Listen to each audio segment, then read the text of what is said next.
Hi, Melanie Muenchinger here, illustrator for Gina K Designs. Today I have a new project for you with my newest set from Gina K Designs, Triple Play Frame. And I want to show you today how beautiful this frame is for framing up any three-dimensional embellishments that you have, whether they be buttons, Prima paper flowers, or some stickers that I found like these. I found these at the Dollar Tree, which is just a regular dollar store if you don't have them in your area. If you do have them in your area, I highly recommend you run, don't walk to get some of these because I think they're fabulous. I normally don't find things at a dollar store that I would put on my cards, but I thought these were really special and they came in lots of different colors. The card that we're going to be making today, I am also showing you how gorgeous this frame looks when you emboss it with a heat gun and some embossing powder. And I thought this silver edge really brought out that silver mylar edge around the butterflies. I also want to show this because this is something that you can't do just by simply layering cardstock layers in this configuration to try to recreate the frame. You can only do it with a stamp. So I love how this looks. This is a very simple, fast card to do and very minimal supplies. In addition to the Triple Play frame stamp set, you are also going to need a large block for that frame. You could also use a Cuttlebug plate though, I know a lot of people that do that. And then just some small blocks for those smaller images. The ink we're using today, I'm going to be using a Versamark pad. This is just a watermarking pad that will produce a tone-on-tone effect, or you can emboss with it. It's sticky, so you can add powder and then heat it. And then I've got the Gina K Black Onyx for my greeting. Just some fine detail silver embossing powder and a heat gun. I've got some adhesive. I've got my cardstock. This is the Pure Luxury White, heavy base weight for your card base. And then just some craft cardstock. This is 4 by 5 1/4. And this is 5 1/2 by 8 1/2, excuse me, scored at 4 1/4 for your card. And this is just going to layer on to give you a 1/8 inch border all around. Then I've also got just a few Spectrum Noir markers here if you want to color the border in, but I'm going to do this in stages so you can see how beautiful it is, just tone on tone, then embossed, and then if you want to color it, I've got the CR7, the LG3, and the IB2, and I just selected these colors to bring out the colors in these butterfly stickers. Alright, so let's begin with embossing this frame. So I'm going to start with the Versamark, and you want to make sure it's a little bit more difficult to see if you have the entire frame inked up. You can hold it up to the light and it'll look shiny, but again, just because it's an invisible ink, you really want to make sure you get every corner and edge of that border. So I was just keep inking it up a little bit longer than I normally would, just to be sure. So I'm going to do it with the cardstock on my work surface. Hang on, my finger just hit that, so I just want to make sure that I didn't take off some of the ink. Okay, so I'm going to flip it over and just find the middle, just so that I'm seeing the same amount of paper on each side, not measuring, just eyeballing it. Press all over, and this is a sticky ink, so when you pick up your block, it's going to pull the cardstock away too. Okay? So my husband would probably prefer the card like this. It just looks very natural but very clean with those lines. I'm going to put a piece of scratch paper that I have folded in half to catch my embossing powder, and I turned the fan off ahead of time just because this does blow around. It's so fine. Put on a lot more than I need, and then just tilt it until the entire border is covered.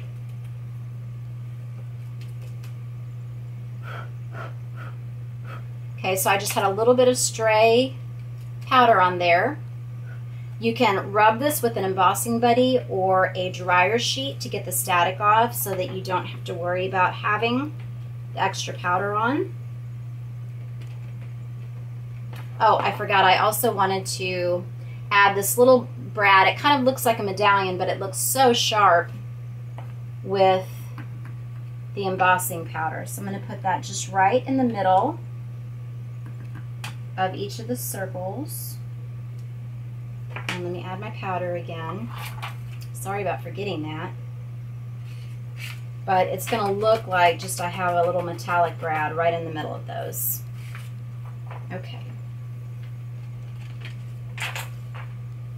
So we're going to go ahead and heat this, and I'm going to put my finger down in an open area, this middle part, just to hold it.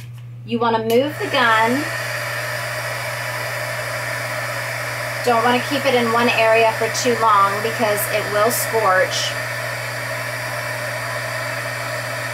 And you're just going to wait until you see all of the powder melt down so it's nice and shiny. It's going to go from looking flat and powdery to just a uniform metallic border all the way around.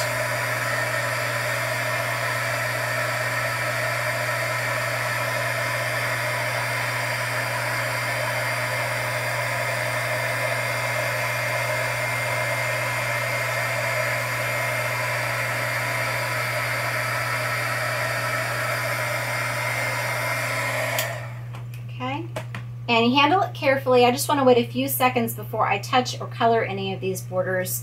Here's one part that might need just a tiny bit more embossing now that I've picked it up.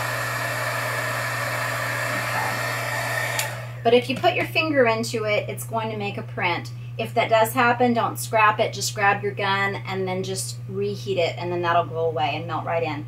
See how beautiful. I just love the look of that, even uncolored. Okay. Now we're going to go ahead and punch out these circles. So I'm just going to go in with my 1 1/4 inch hole punch. And you'll want to save these because they have just the tiniest little silver rim around the edge that you could stamp a word or something else into and then use for a tag or for a little punch on another card. Okay.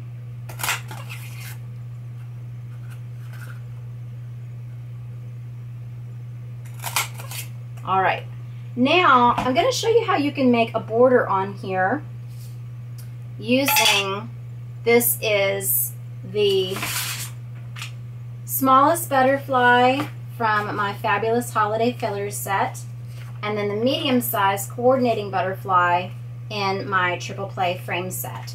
So I'm just going to do a simple tone-on-tone across the bottom. So I have them lined up on this block.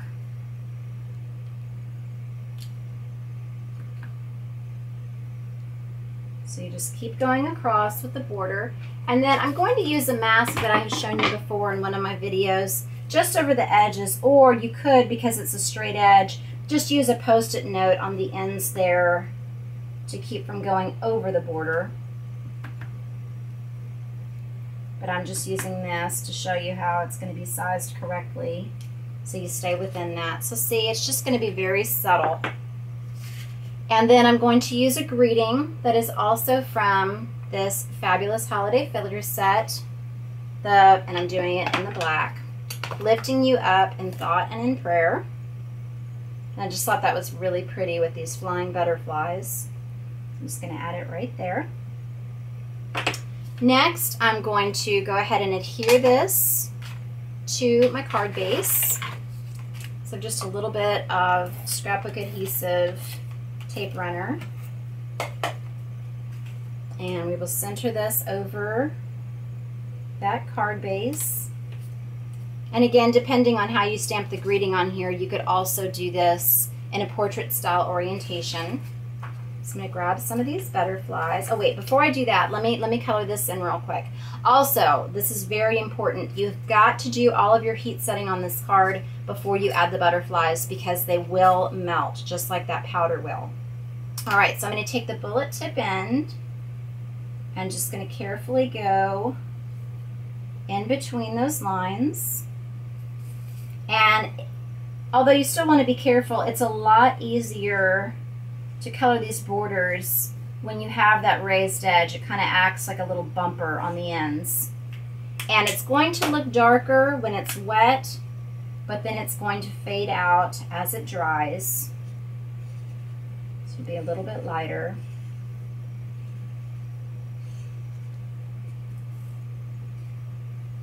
And if you want, you can fill in the circles as well. I didn't do that though on the original card. And then I'm just going to do this coral color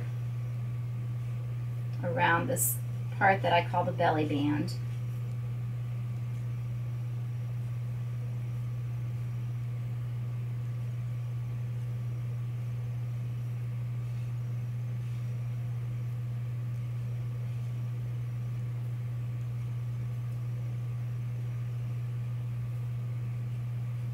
Okay. All right, so now we're going to pick out some butterflies from this sheet. So grab this orange one. It came in all different colors, and then just center that in here, and they're already have the adhesive on the back, which is so nice. And then I'll grab a blue one. And again, if you don't have embellishments like this, then just go ahead and use the stamps. And then, I thought I had the green, that's right, okay. Pop it on just like that. And you fold it up, and there is your finished card. I also did this in the tomato soup where I just cut this on the edge, and this one I stamped in black. So just two different looks, but just a really fun, easy card to do. And again, I think just a pretty way to frame up those embellishments that maybe you have a stash of, you don't really know what to do with.